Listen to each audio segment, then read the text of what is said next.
بسم اللہ الرحمن الرحیم.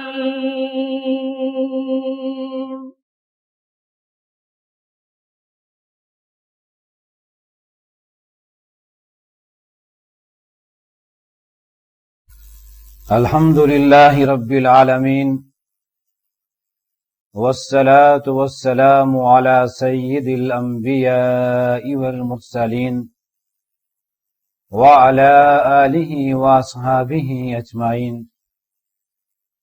أعوذ بالله من الشيطان الرجيم. بسم الله الرحمن الرحيم. وما أصابكم من مصيبة فبما كسبت أيديكم ويعفو عن كثير. یہ سورہ الشورى کی آیت نمبر 30 ہے، جس میں رب ذوالجلال اس حقیقت کو واشگاف انداز میں ہمیں سمجھا رہے ہیں کہ وما اصابکم من مصیبت فبما کسبت ایدیکم، کہ تمہیں جو بھی کوئی مصیبت پہنچتی ہے، جو کوئی نقصان تکلیف تمہیں پہنچتی ہے، فَبِمَا كَسَبَتْ أَيْدِيكُمْ، یہ تمہارے ہی اعمال کا نتیجہ ہوتا ہے.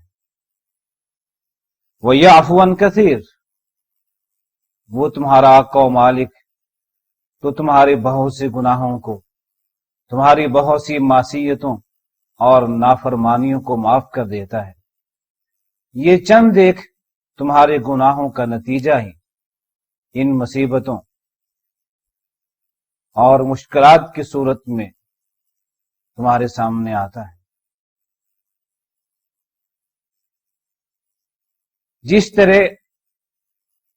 ہم اس کائنات میں اپنے معاشرے میں غور سے جائزہ لیں تو ہمیں معلوم ہوتا ہے کہ جس ایک کارخانہ میں یا کسی فیکٹری میں جب تک اس فیکٹری کے تمام ملازمین اس فیکٹری کے قواعد و ضوابط کے مطابق کام کرتے رہیں گے تو اس فیکٹری کا نظام درست رہے گا. لیکن کہیں بھی کوئی ملازم، عام مزدور ہو، سپروائزر ہو، کسی محکمے کا انچارج ہو، اگر وہ قانون اور ضابطے سے ہٹ کے کوئی کام کرے گا تو آہستہ آہستہ اس فیکٹری کے نظم میں خلل واقع ہوگا،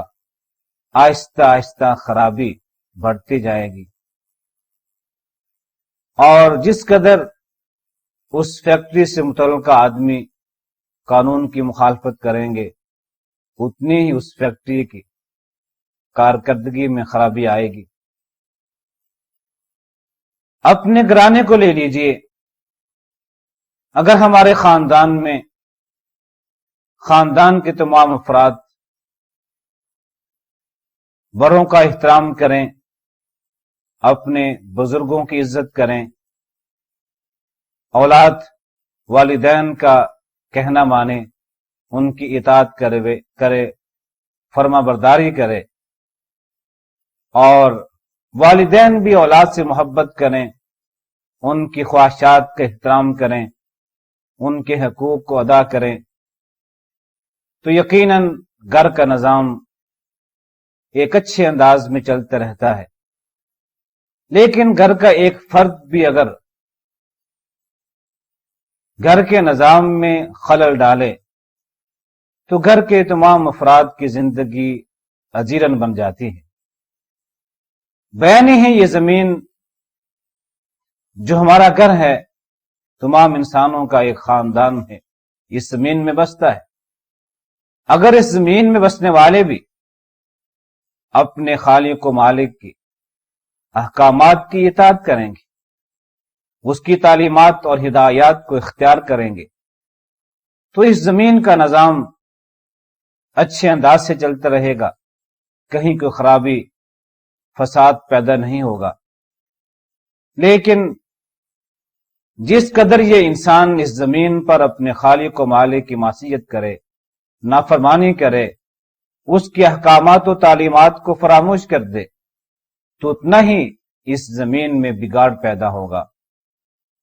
رب کائنات نے یہ بات بھی قرآن میں بتا دی، ظہر الفساد فی البر والبحر بما کسبت ایدی الناس، کہ زمین میں خشکی ہو یا سمندری علاقہ ہو، جہاں بھی کوئی خرابی آتی ہے، اگر سمندر میں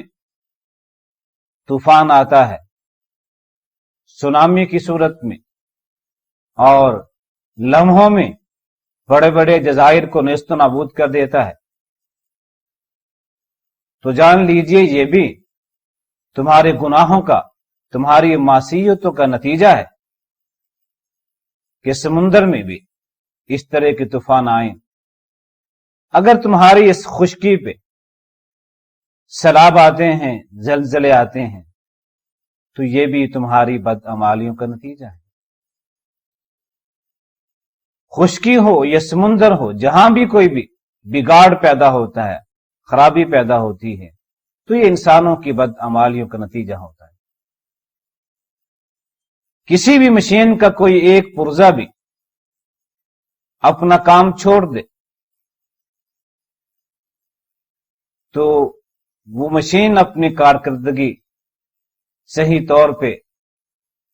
ادا نہیں کر سکتی، اور اگر کوئی پرزہ بجائے صحیح رخ کے چلنے کے الٹے رخ پہ چلنا شروع کر دے تو ساری مشین خراب ہو جاتی ہے۔ اسی طرح اس زمین میں بسنے والے بھی اگر اپنے خالق و مالک کی احکامات و ہدایات کو اختیار کریں گے، اس کی تعلیمات کے مطابق زندگی گزاریں گے، تو یہ دنیا کی زندگی حسین ہوگی، خوشگوار ہوگی۔ اور اگر یہ انسان اپنے خالق و مالک کی معصیت کرے، نافرمانی کرے، اس کی ہدایات کو فراموش کر دے، تو پھر اس زمین میں بگاڑ پیدا ہوگا، انسانی معاشرے کی تباہی ہوگی۔ تو آئیے آج ہم یہ جائزہ لیں کہ انسان کی معصیت اور گناہوں کی وجہ سے اس کی زندگی پہ اور اس زمین پہ کیا اثرات رونما ہوتے ہیں۔ سب سے بڑا گناہ خالق و مالک کی معصیت، اور اس کا سب سے بڑا اثر یہ ہوتا ہے کہ ہمارا آقا و مالک ناراض ہو جاتا ہے۔ جس طرح اولاد اگر ماں باپ کے احکامات کو نہ مانے، ان کی نافرمانی کرے، تو ماں باپ بھی اولاد پہ ناراض ہوتے ہیں، غصے کا اظہار کرتے ہیں۔ اسی طرح اگر یہ مخلوق، یہ انسان اپنے خالق و مالک کی معصیت کرتا ہے، اس کی نافرمانی کرتا ہے، تو آقا و مالک بھی اس انسان پہ ناراض ہوتے ہیں، غضبناک ہوتے ہیں۔ اور پھر جب آقا و مالک ناراض ہو جائے تو پھر زندگی میں کوئی سکون نہیں ملتا، کوئی راحت نہیں ملتی۔ انسان کی سب سے بڑی تمنا یہی ہوتی ہے کہ اس کا آقا، اس کا مالک اس پہ راضی رہے۔ اگر وہ ناراض ہو جائے تو پھر انسان کی، ایک مسلمان کی دنیا بھی بگڑتی ہے، اور اس کے ساتھ ساتھ ایک مومن کی آخرت بھی بگڑ جاتی ہے۔ تو معصیت اور گناہوں کا سب سے بڑا نقصان اللہ تعالیٰ کی ناراضگی اور غضب ہے، اور اللہ کے غضب سے بچنے کے لیے ہمیں اس کی معصیت کا راستہ چھوڑ کر اس کی اطاعت کا راستہ اختیار کرنا ہوگا۔ اور پھر معصیت کا دوسرا اثر انسان پہ یہ ہوتا ہے کہ انسان کا دل زنگ آلود ہو جاتا ہے، بے اثر ہو جاتا ہے۔ رحمت کائنات فرماتے ہیں کہ جب ایک انسان ایک گناہ کرتا ہے تو اس کے دل پر ایک سیاہ نقطہ لگ جاتا ہے. اگر گناہ کرنے کے بعد احساس شرمندگی کے ساتھ وہ توبہ کرتا ہے، اللہ سے گناہوں کی معافی مانگتا ہے، تو اس کے دل سے یہ سیاہ نقطہ صاف کر دیا جاتا ہے. لیکن اگر وہ گناہ پہ گناہ کیے جا رہا ہے، معصیتیں کیے جا رہا ہے، تو اس کے دل پر یہ سیاہ نقطے بڑھتے جا رہے ہیں، یہاں تک کہ انسان کا دل گناہ کرتے کرتے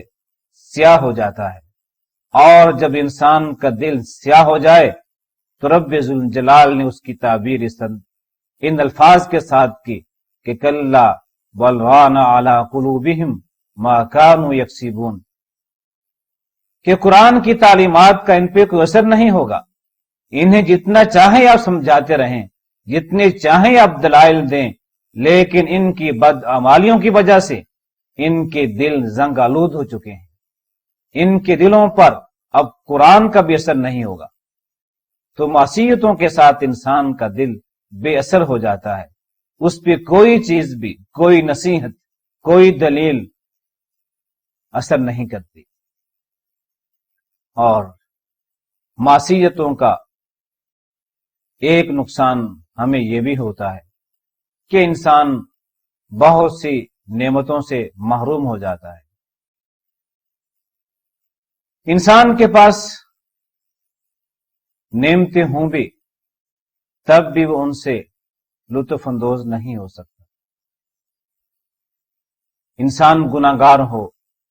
اپنے خالق و مالک کی معصیت کرتا ہو، اس کا نافرمان ہو،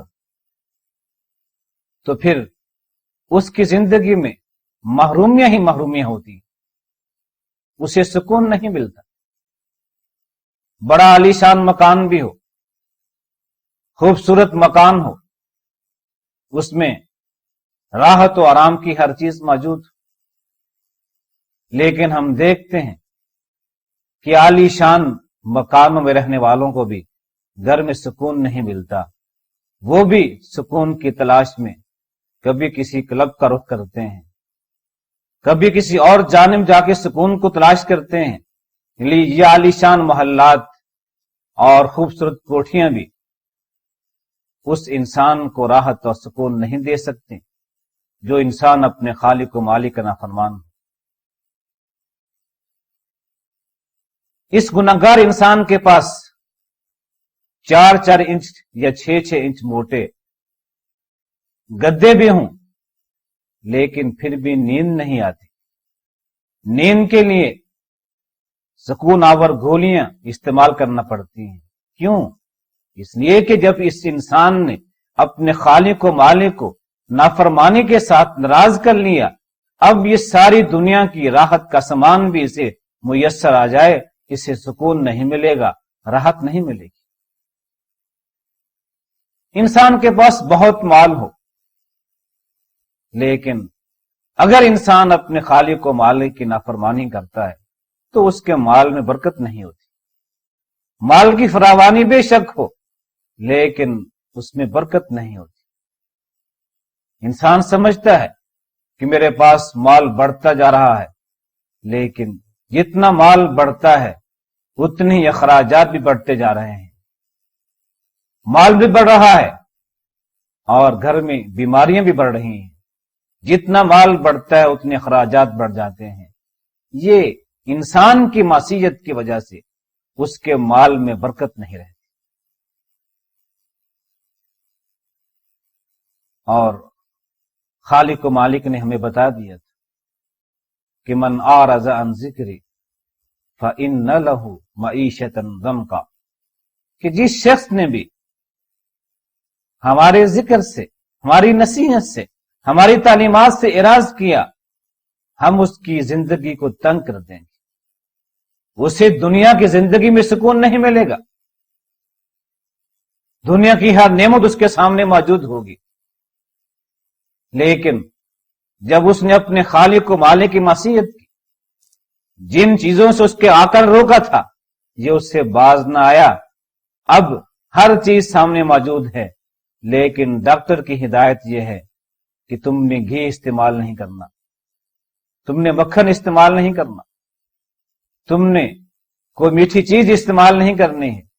تم نے چینی استعمال نہیں کرنی ہے۔ اپنے رب کے حکم کی معصیت کی، نعمتیں اس نے عطا کی لیکن اس کی ناشکری کی، اس کے احکامات کو فراموش کر دیا۔ نتیجہ یہ ہوا کہ اب ایک ڈاکٹر کی ہدایت پر ان تمام نعمتوں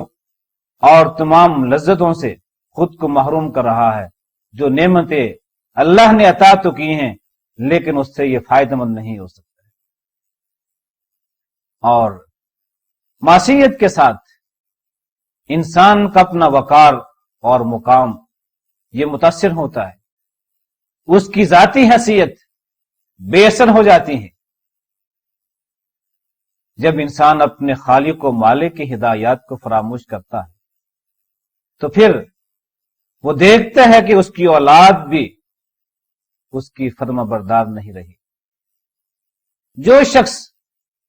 اپنے حقیقی مالک کی بات کو نہیں مانتا، اس کے احکامات کو نہیں مانتا،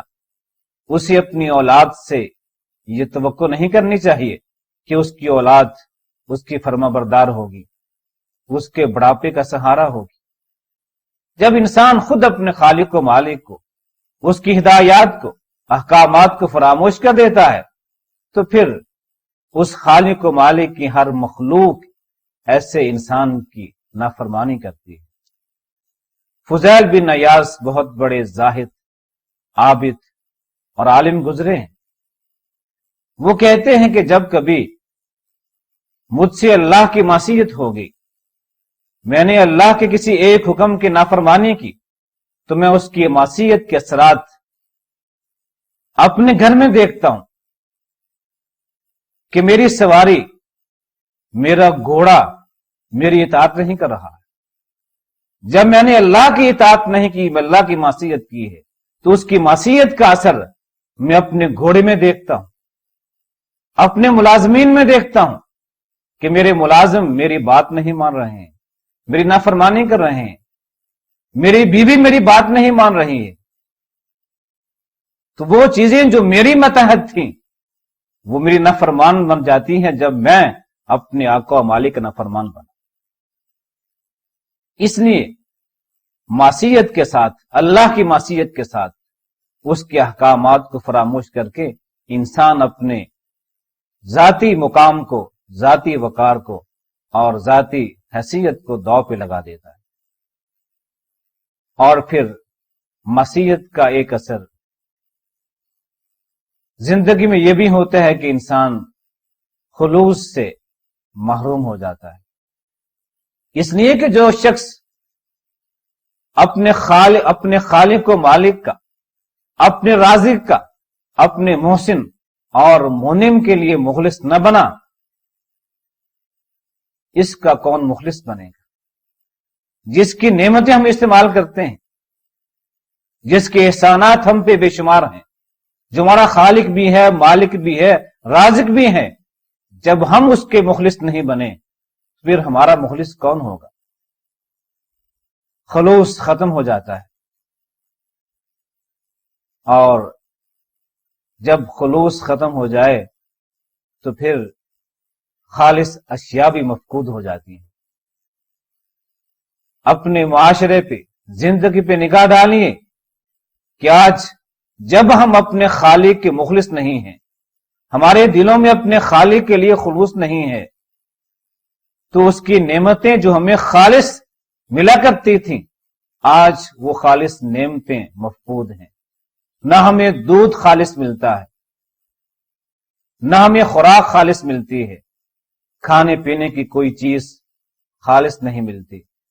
حتیٰ کہ پانی بھی خالص نہیں ملتا۔ ہمارے بزرگ اسی پانی کو استعمال کرتے تھے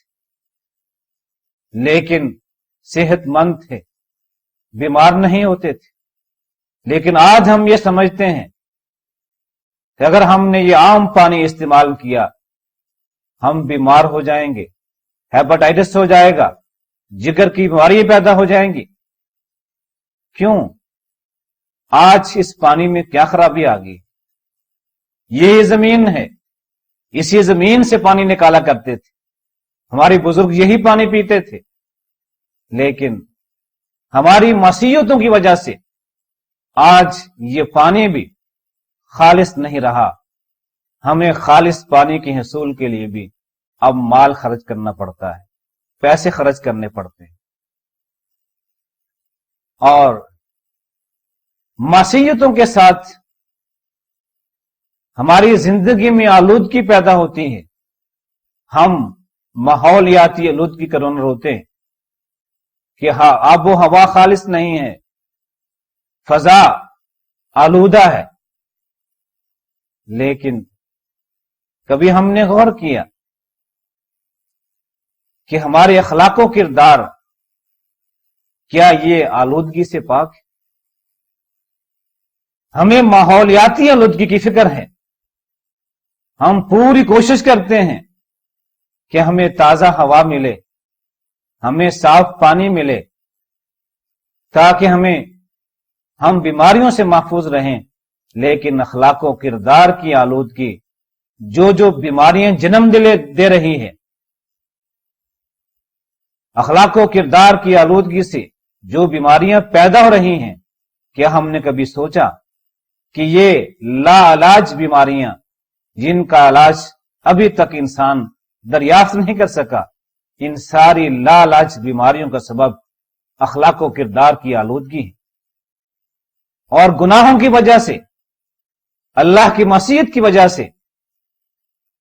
انسانوں کے اندر جب اخلاق و کردار کی آلودگی پیدا ہوئی، ایسی بیماریاں پیدا ہو گئیں جن کا علاج ابھی تک انسان کی طاقت سے باہر ہے، اور پھر معصیتوں کی وجہ سے انسانوں کے اندر منافقت پیدا ہوتی ہے، انسانیت ختم ہو جاتی ہے،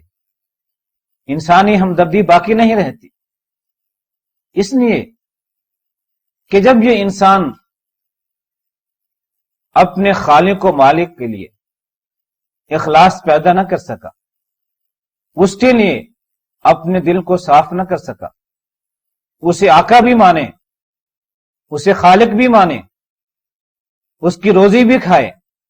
اس کی زمین میں بھی رہے، اس کی تمام نعمتیں استعمال کرے، لیکن پھر بھی اس کے احکامات کو فراموش کر دے،